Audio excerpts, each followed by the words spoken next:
ஜோஜோ TV. நான் கிளி பச்சை நிறத்துல இருப்பேன்.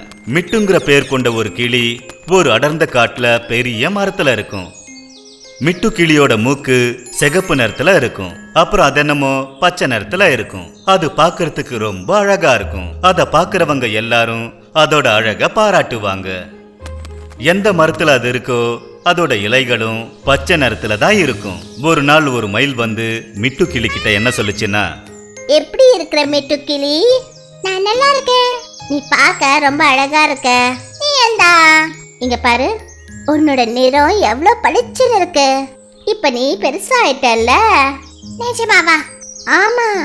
சரி, அப்ப நான் கிளம்புறேன். கொஞ்ச நேரத்துக்கு அப்புறம் ஒரு பூனை அத பார்க்க வந்துச்சு. எப்படி இருக்கிற மிட்டு கிளியே? ஆமா, என்ன படிக்கிட்டு இருக்க? ஒன்னும் இல்ல, நான் மரத்துல உட்காந்து கொய்யா பழம் சாப்பிட்டுட்டு இருக்கேன், அவ்வளவுதான். நீங்க எப்படி இருக்கிறீங்க பூனை ராணியே? நானும் நல்லா இருக்கேன். நானும் போறேன்.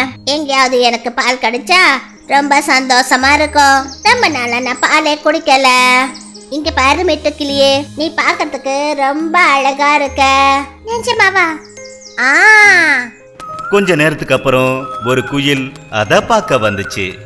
மிட்டு கிளியே, நீ பார்க்கிறதுக்கு எவ்வளவு அழகா இருக்க.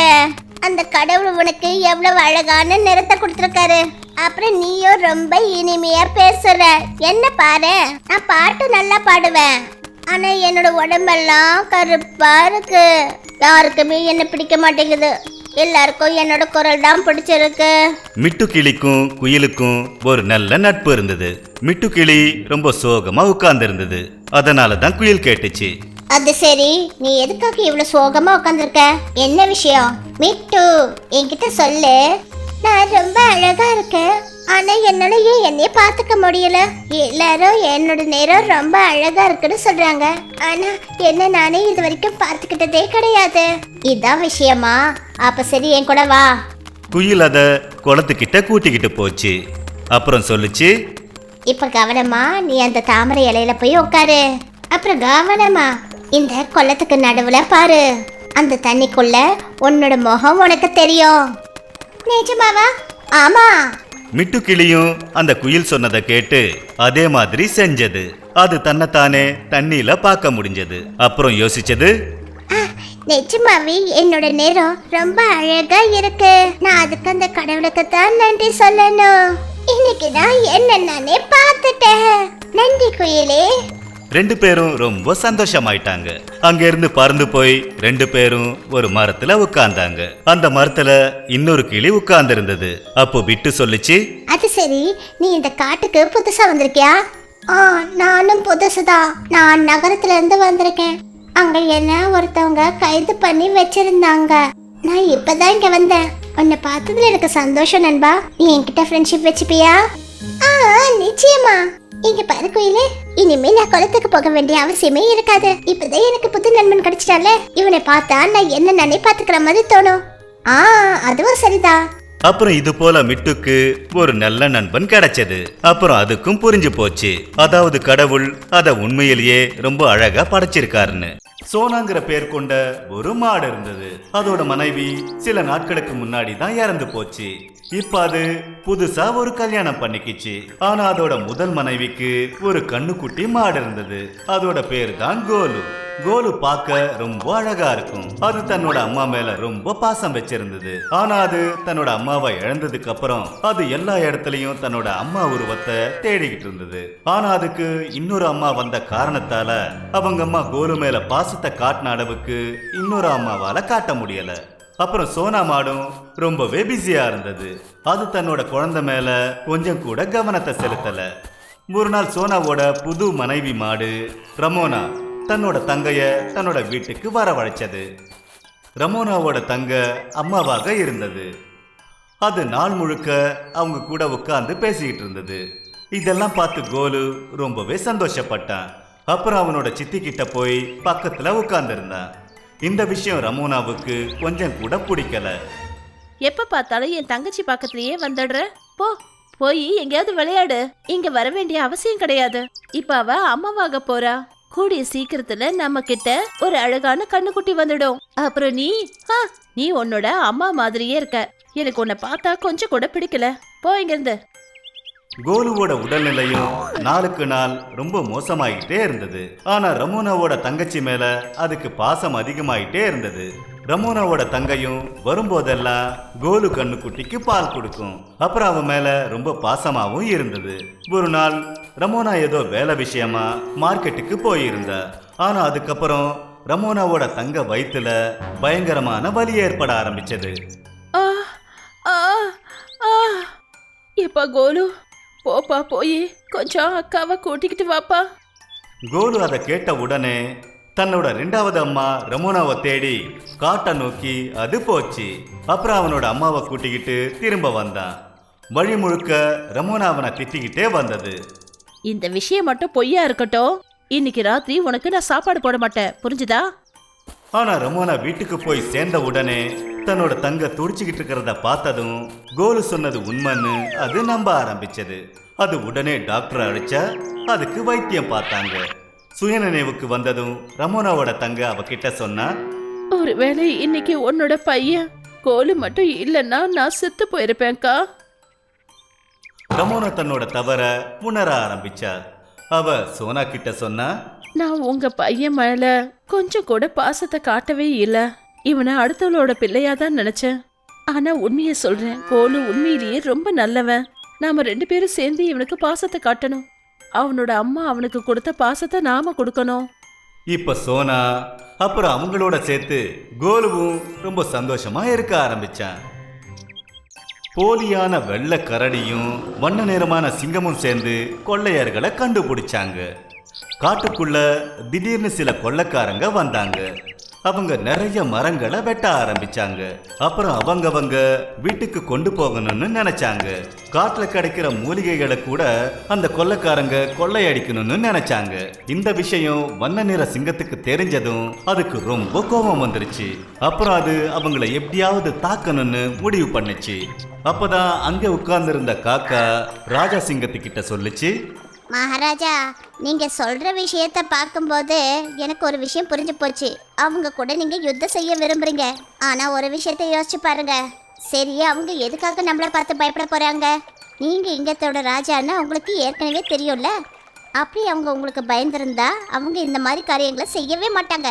உங்ககிட்ட நீங்க ஏதாவது தைரியம் இல்லை சக்தி இல்லை ஏதாவது வினோதமான புத்திசாலித்தனமான பொருளை எடுத்துட்டு போகணும். அதை பார்த்ததான் உங்க பயந்து ஓடுவாங்க. அப்புறம் உங்க தலையில யாரையும் கொல்லக்கூடாது. உங்க தலையில ஒரு தோஷம் இருக்கு, நீங்க அதை மறந்துட்டீங்க. பண்டிதர் உங்ககிட்ட ஏற்கனவே சொல்லியிருக்காரு, கொஞ்ச நாளைக்கு நீங்க எந்த ஒரு கொலையும் பண்ணக்கூடாது. பண்டிதர் சொன்ன விஷயத்த ராஜா சிங்கம் மறந்தே போயிடுச்சு. ராஜா சிங்கத்துக்கு இப்போ காக்கா ஞாபகப்படுத்திச்சு. அதனால அது என்ன சொல்லிச்சுன்னா, நீது நல்ல வேலையா இந்த விஷயத்தை எனக்கு ஞாபகப்படுத்தின. ஆனா நான் என்ன பண்றது? அதாவது பாம்பும் கொல்லப்படணும், அதை அடிக்கிற கம்பும் உடையக்கூடாது. ராஜா சிங்கம் ரொம்ப யோசிச்சது. அப்ப அது தன்னோட நண்பன் கொடுத்த பரிசா கொடுக்கப்பட்ட ஒரு வெள்ளை முகமுடியை எடுத்துக்கிட்டு வெளியே வந்தது. குகையை விட்டு வெளியே வந்த ராஜா சிங்கம் கரடி கிட்ட சொல்லிச்சு, இங்க பாரு கரடி, இந்த வெள்ளை முகமுடிய போட்டுக்க. நீயும் என்ன போல வண்ண நிறத்துல இருக்க. நாம அந்த கொள்ளக்காரங்களை தாக்க போகும்போது இது போல வெள்ள நிற கரடிய அவங்க பார்த்துட்டு அவங்க நிச்சயமா பயப்படுவாங்க. ஆனா இந்த மாதிரியான கரடி நம்ம நாட்டுல இருக்கவே இருக்காது.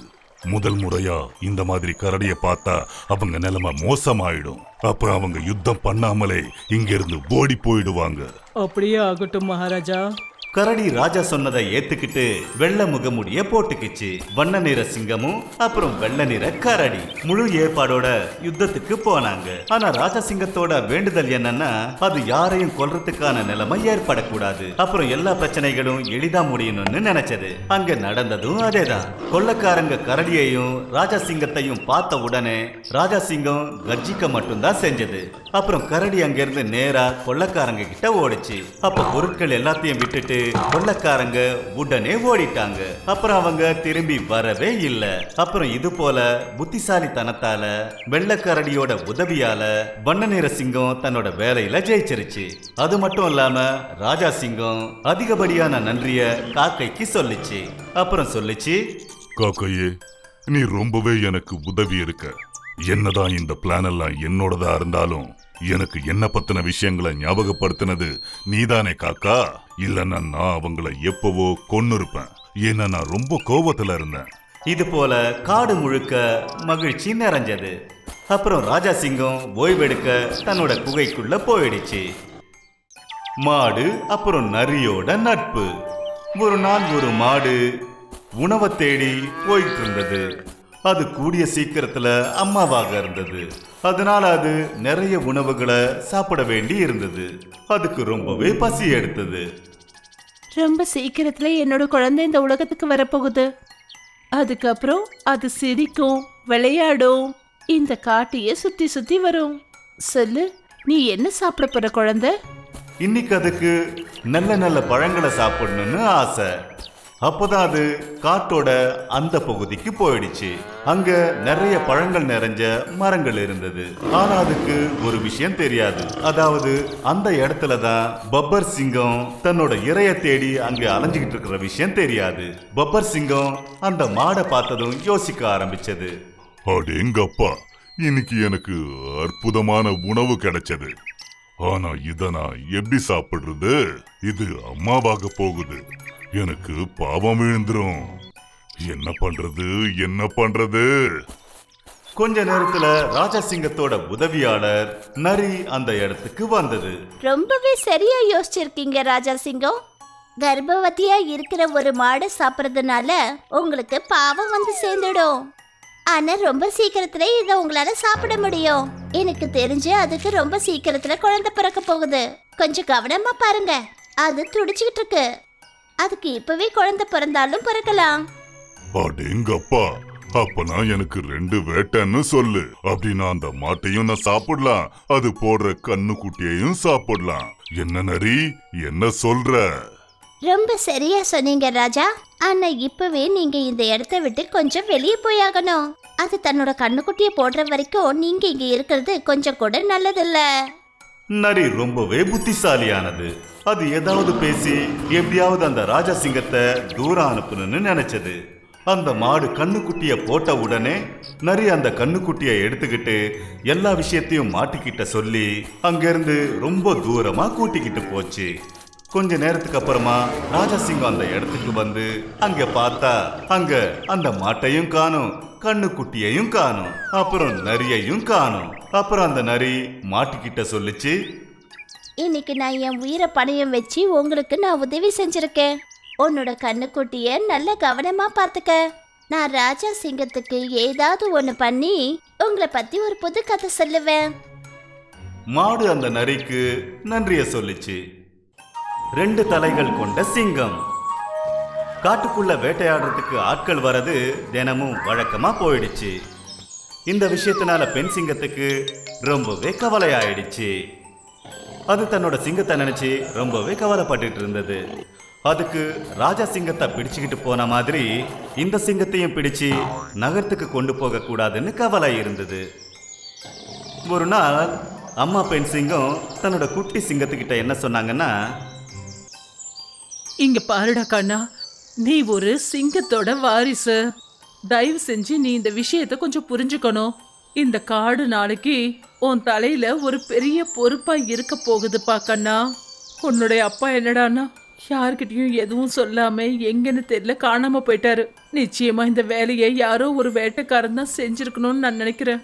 இனிமேனா நீ இல்லாம வாழ்க்கையை எப்படிப்பா ஓட்டுறது?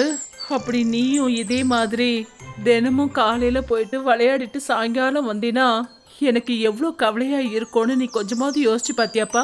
அம்மா சிங்கம் சொன்னதை கேட்டுட்டு பையன் சிங்கம் என்ன சொல்லுச்சுன்னா, ஆனா அம்மா, நீங்க கவலைப்பட வேண்டிய அவசியமே கிடையாது.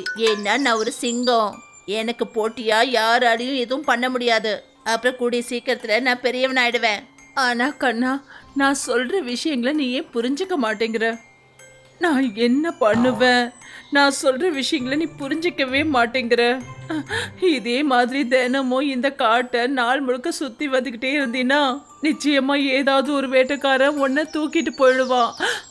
அம்மா சிங்கம் ரொம்பவே கவலையில இருந்தது. ஒரு நாள் தன்னோட பையன் சிங்கத்துக்காக அது ஒரு போலியான சிங்க முகமூடிய பண்ணிச்சு. அம்மா சிங்கத்தோட பிள்ளை அந்த முகமுடிய பார்த்ததும் அவங்க அம்மா கிட்ட கேட்டுச்சு. அம்மா, என்னது இது? நான் சொல்றத நீ கேட்கவே மாட்டேங்கிற. அதான் இதுக்கு ஏதாவது ஒரு வழி பண்ணணும்னு யோசிச்சேன். இப்ப இந்த தலைய நீ மாட்டிக்க. உன்னை பாக்குறவங்க எல்லாரும் உனக்கு 2 தலைகள் இருக்கு, அப்புறம் 4 கண்கள் இருக்குன்னு நினைச்சுப்பாங்க.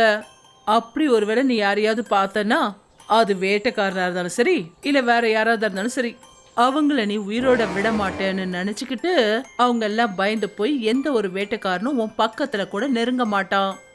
அடேங்க அப்பா, அம்மா, நீங்க சூப்பரான ஐடியா பண்ணிருக்கீங்க. இனிமே நான் விளையாட போலாம்ல? தாராளமா போ. புத்திசாலியான ரொம்ப யோசனை கொண்ட அந்த பெண் சிங்கம் ரொம்ப அழகான திட்டத்தை போட்டுச்சு. அதனால அதுக்கும் கவலை இல்லாம போச்சு. அப்புறம் அதோட பிள்ளை சிங்கமும் ரொம்ப சந்தோஷமா இருந்தது. இப்ப அந்த காடு முழுக்க ரொம்ப தூரம்லாம் இந்த விஷயம் பரவிடுச்சு. அதாவது 2 தலை கொண்ட ஒரு சிங்கம் இருக்குன்னு. அப்புறம் அந்த இடத்துக்கு போறது பெரிய ஆபத்துன்னு தெரிஞ்சிருச்சு. அதுக்கப்புறம் வேட்டைக்காரன் என்ன அந்த இடத்துக்கு வேறொரு சிங்கம் வரக்கூட பயப்பட ஆரம்பிச்சிருச்சு. அப்புறம் இதே போல அந்த காட்டுவாசிங்க எல்லாம் ரொம்ப சந்தோஷத்தோட கவலை இல்லாம வாழ்க்கைய வாழ ஆரம்பிச்சதுங்க.